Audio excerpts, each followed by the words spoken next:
Hi students, welcome to maths class again.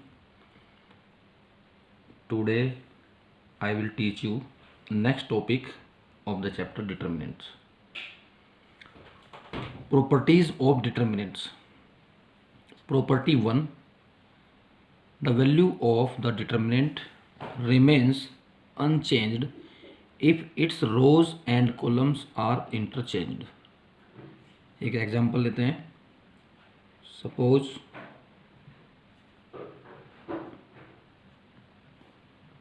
A1 B1 C1 A2 B2 C2 A3 B3 C3. This is any determinant. If we change row or column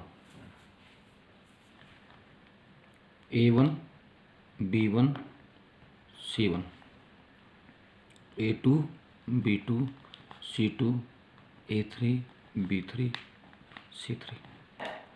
आप समझ गए होंगे कि यहाँ पे हमने रोज़ को कॉलम में चेंज कर दिया है. यानी अगर आप रोज़ को कॉलम में चेंज करते हैं तो वैल्यू ऑलवेज सेम रहेगी. Next property number 2. If any two rows और columns are interchanged then sign of determinant changes. अगर किसी डिटर्मिनेंट की दो रो को आपस में चेंज किया जाए या दो कॉलम को चेंज किया जाए तो क्या होगा? साइन चेंज हो जाएगा. एग्जांपल लेते हैं. A1 B1 C1 A2 B2 C2 A3 B3 C3. ये कोई डिटर्मिनेंट है.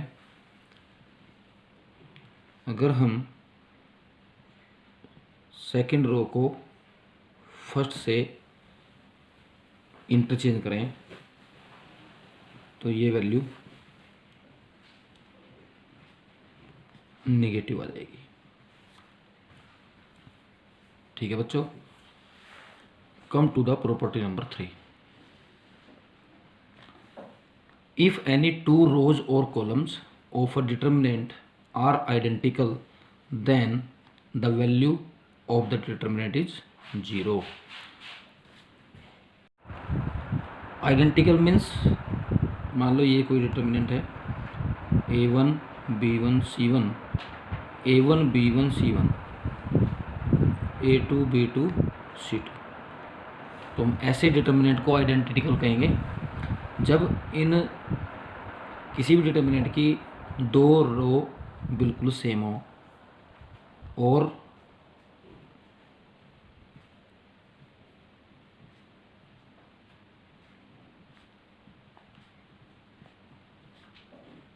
दो कॉलम सेम हो.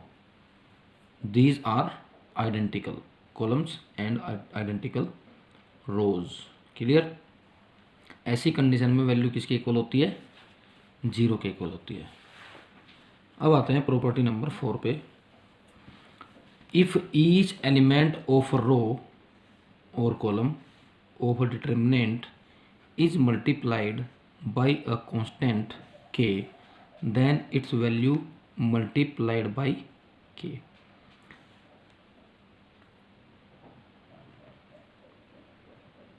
k A1 k A2 k A3 B1 B2 B3 C1 C2. देखो हमने प्रॉपर्टी पढ़ी है अभी. इफ ईच एलिमेंट ऑफ रो और column of determinant is multiplied by a constant k. ये A1 A2 A3 को हमने k से मल्टीप्लाई किया है. फर्स्ट रो में किया है ओनली. या आप किसी कॉलम में कर सकते हैं. k A1 k B1 k C1. इसकी जो वैल्यू है वो determinant A1 A2 A3 B1 B2 B3 C1 C2 C3 के साथ k का मल्टीप्लाई हो जाता है. या ये कह सकते हैं आप कि अगर आप यहाँ से k कॉमन लेना चाहते हैं तो वो किसी एक रो में से कॉमन आएगा या किसी एक कॉलम में से आएगा. या अगर आप इसकी वापस मल्टीप्लाई करना चाहते हैं तो किसी एक रो में या किसी एक कॉलम में, वो आपकी मर्जी है. आप कंडीशन के अकॉर्डिंग फर्स्ट रो सेकंड या थर्ड रो या कॉलम्स में कर सकते हैं. Now come to the property number 5 sorry. If some or all elements of a row or column of a determinant are expressed as sum of two terms, then the determinant can be expressed as sum of two or more determinants. यानी किसी determinant की किसी रो या column के elements को अगर आप as a some express कर सकते हैं तो उस डिटर्मिनेंट को हम दो डिटर्मिनेंट के सम के फॉर्म में एक्सप्रेस कर सकते हैं. फॉर एग्जांपल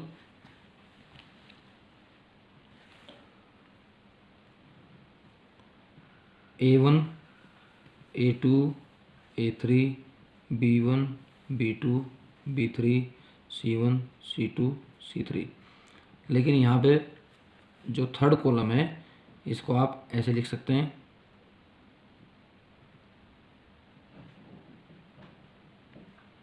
थर्ड कॉलम के जो एलिमेंट्स हैं वो टू टर्म में डिवाइड हैं, सम की फॉर्म में लिखे हुए हैं.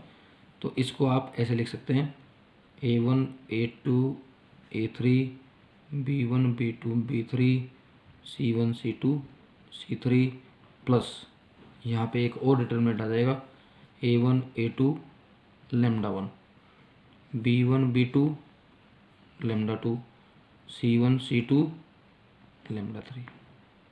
Understand.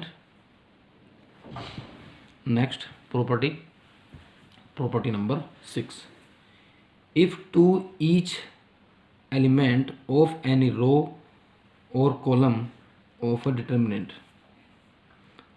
the equimultiples of corresponding elements of other row or column are added, then value of determinants remains the same.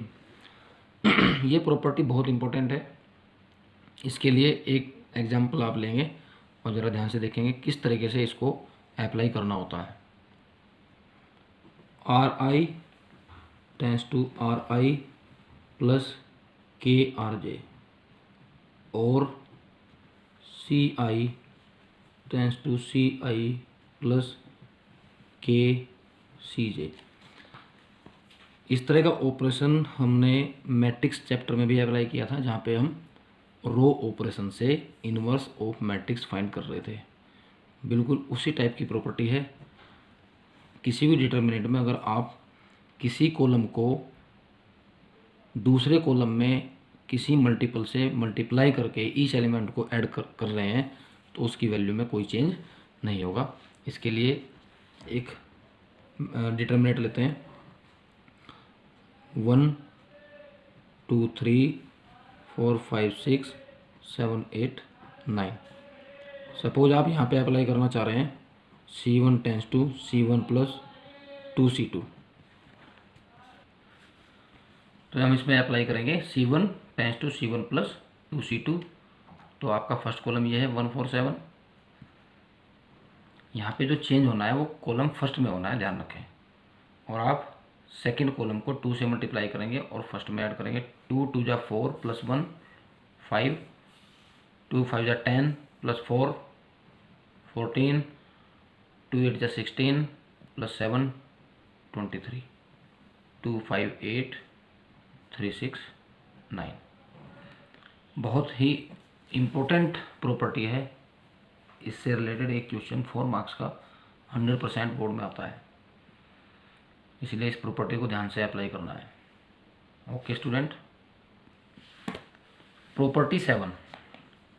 If all elements of any row और column are zero then the value of determinant is zero. यानी किसी determinant में A1 A2 A3 B1 B2 B3 0 0 0 किसी column या किसी रो के सारे element अगर जीरो हैं तो उसकी वैल्यू ऑलवेज क्या होती है, जीरो होती है. अब इससे रिलेटेड कुछ एग्जांपल्स और लेते हैं. ये मैंने क्वेश्चन लिया है स्टूडेंट्स, एक्सरसाइज 4.2 का क्वेश्चन नंबर 1 है. क्वेश्चन क्या है कि using the property of determinants and without expanding in exercise 1 to 7 prove that. आपको बिना एक्सपेंड किए प्रॉपर्टी अप्लाई करते हुए ये डिटर्मिनेंट को जीरो के इक्वल प्रूव करना है. एक्सपेंड आप लोगों ने फर्स्ट एक्सरसाइज 4.1 में सीखा था, जिसमें आप किसी भी रो या किसी भी कॉलम के अलोंग एक्सपेंड कर सकते थे। फिलहाल क्योंकि इसने कहा कि विदाउट एक्सपेंडिंग, तो हम यहाँ पे एक्सपेंड नहीं करेंगे, ओनली प्रॉपर्टी यूज करेंगे। अब ध्यान से देखो इस डिटर्मिनेंट को,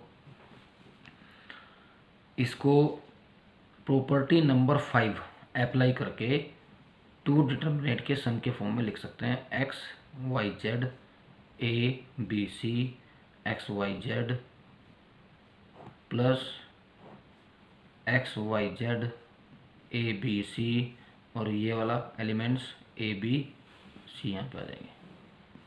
आप देख रहे होंगे कि इसमें 2 कॉलम आइडेंटिकल हैं और इसके भी 2 कॉलम आइडेंटिकल हैं, तो इसकी वैल्यू भी 0 और इसकी वैल्यू भी 0। क्या आ गया? 0 हो गया। ठीक है, ये क्वेश्चन नंबर 4 लिया है मैंने, एक्सरसाइज 4.2 का ही है।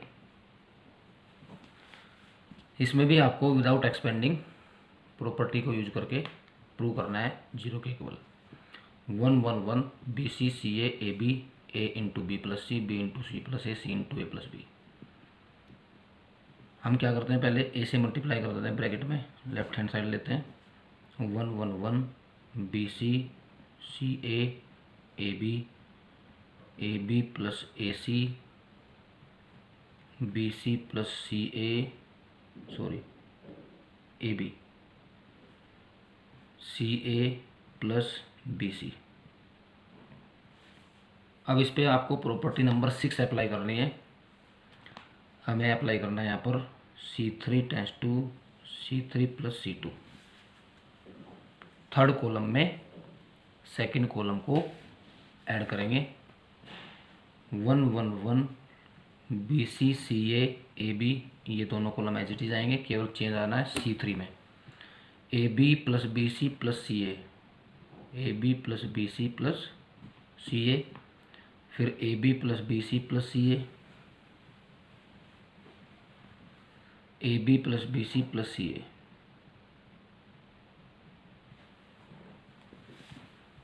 आप देख रहे होंगे कि तीनों एलिमेंट सेम है, तो आप इनमें से a B plus B C plus C a common ले सकते हैं। A B plus B C plus C a, जब आप ये कॉमन लेंगे तो अंदर क्या बचेगा? 1 1 1 बी सी ए बी 1 1 1, क्योंकि यहाँ पे तीनों जगह सेम वैल्यू थी जो आपने बाहर कॉमन ली है।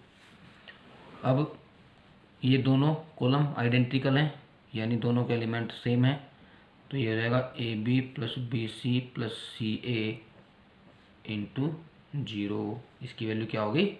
0 होगी। 0 से मल्टीप्लाई करें, क्या आ गया? 0। एक एग्जाम्पल ये हुआ। Question number 8 exercise 4.2। 7 तक वही सेम प्रॉपर्टी अप्लाई करते हुए आप प्रूव कर सकते हैं। अब ये क्वेश्चन नंबर 8 लेना है। By using properties of determinants show that, ये आपको डिटर्मिनेंट दिया हुआ है और इसकी वैल्यू इसके इक्वल आपको शो करनी है बाय यूजिंग प्रॉपर्टीज। ध्यान से देखेंगे, इस टाइप से मैच करते हुए हमारे पास काफ़ी सारे क्वेश्चन हैं एक्सरसाइज में, जिनमें 1 1 1 और उसके अलावा जो आगे एलिमेंट्स हैं वो डिफरेंट हैं, लेकिन 1 1 1 वाले क्वेश्चन काफ़ी सारे हैं। और अगर 1 1 1 नहीं भी आता है तो भी हम ऐसी कंडीशन क्रिएट कर सकते हैं कि यहाँ पे 1 1 1 या रो में 1 1 1 बनाया जा सके। यहाँ पे ऑलरेडी क्योंकि आपको 1 1 1 दिया हुआ है, तो इस पे एक ही तरह का रूल अप्लाई होता रहेगा ऑलवेज। कैसे कि हम यहाँ पे 1, यहाँ पे 0 और यहाँ पे 0 बना दें। आपको बताया भी था कि अगर किसी डिटर्मिनेंट की वैल्यू आपको फाइंड करनी है तो आपको उस रो या उस कॉलम के अलोंग एक्सपेंड करना होता है जिसमें नंबर ऑफ जीरोज ज़्यादा हो। अगर नहीं बताया है तो ध्यान रखेंगे, किसी भी डिटर्मिनेंट को एक्सपेंड करते टाइम ये ध्यान रखना है कि उसकी वैल्यू शॉर्ट पड़ेगी जब आप उस रो या कॉलम के अलोंग इसको एक्सपेंड करें जिसमें नंबर ऑफ जीरोज ज़्यादा हो। अब फिलहाल क्योंकि यहाँ पे 1 1 1 है तो यहाँ पे 0 बनाना बहुत इजी पड़ेगा। ध्यान से देखेंगे, लेते हैं लेफ्ट हैंड साइड और अप्लाई करते हैं यहाँ पे R2 tends to R2 minus R3 and R3 tends to R3 minus R1। यहाँ पे R2 है, यहाँ पे R3 है, यानी जो चेंज है वो सेकेंड रो और थर्ड रो में होना है। First row as it is रहेगी 1a स्क्वायर। सेकेंड रो में R2 माइनस R3 यानी 1 minus 1 0 b minus c b square minus c square. फिर R3 के लिए R3 माइनस R1 है 1 minus 1 0 c minus a c square minus A square. ये apply कर दिया हमने ऑपरेशन। अब आप ध्यान से देखें 1 0 0 A B minus C minus A square, इसको आप फैक्टराइज कर सकते हैं B minus C into B plus C minus A into C plus A. और सेकेंड रो में से B minus C, third row में से सी माइनस ए आप कॉमन ले सकते हैं।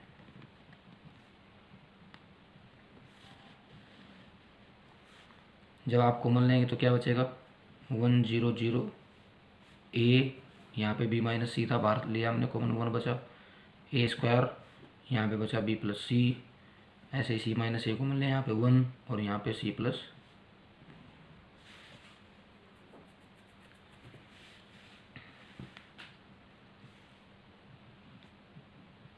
नेक्स्ट आप यहीं पे इसको एक्सपेंड कर सकते हैं, या एक बार फिर अगर आप अप्लाई करना चाहते हैं तो अप्लाई कर सकते हैं R2 tends to R2 minus R3। ध्यान से देखिए R2 tends to R2 minus R3 जब आप अप्लाई करेंगे तो first row as it is आएगी, ये भी एज इट इज आएगी, केवल चेंज होगा यहाँ पे 0 माइनस 0 0 1 माइनस 1 0 बी प्लस सी में से सी प्लस ए को माइनस करेंगे तो बी माइनस ए बचेगा यहाँ पे। अब जब आप इसको एक्सपेंड करेंगे तो इसकी मल्टीप्लाई माइनस ये, क्यों? क्योंकि जब आप इसको फर्स्ट कॉलम के अलोंग एक्सपेंड करेंगे तो 0 0 इसके कोरेस्पोंडिंग जो मल्टीप्लिकेशन आएगी वो सारी 0 हो जाएगी, यानी बहुत ही इजी हो जाएगा बी माइनस सी माइनस ए, और यहाँ पे हम लिख देते हैं एक्सपेंडिंग अलोंग C1। जब आप इसको एक्सपेंड करेंगे तो हमारे पास क्या बचेगा 0 बी माइनस ए 1 सी प्लस ए। अब इसकी वैल्यू क्या आ जाएगी बी माइनस सी माइनस ए, ये तो 0 हुआ, माइनस इसकी मल्टीप्लाई करेंगे बी माइनस ए। अब माइनस से अंदर मल्टीप्लाई करेंगे तो क्या आ जाएगा ए माइनस बी, और वैल्यू क्या होगी ए minus B minus C minus ये आपकी राइट हैंड साइड आ गई। तो इस टाइप के क्वेश्चन हमारे काफ़ी सारे इस एक्सरसाइज में हैं जिनको आप बहुत ही इजीली कर सकते हैं। और इसके अलावा जो आपके पास एक्स्ट्रा बुक्स हैं R.D. शर्मा या R.S. अग्रवाल, उनसे भी आप काफ़ी सारे क्वेश्चन ढूंढ के इन्हीं प्रॉपर्टीज़ को अप्लाई करके सॉल्व कर सकते हैं। तो आज आप लोगों के लिए जो होमवर्क है वो एक्सरसाइज 4.2 होगी। इसके सारे क्वेश्चन आप करके देखेंगे। अगर कोई आपका डाउट होता है, कोई क्वेरी है, तो आप ज़रूर कांटेक्ट कर सकते हैं।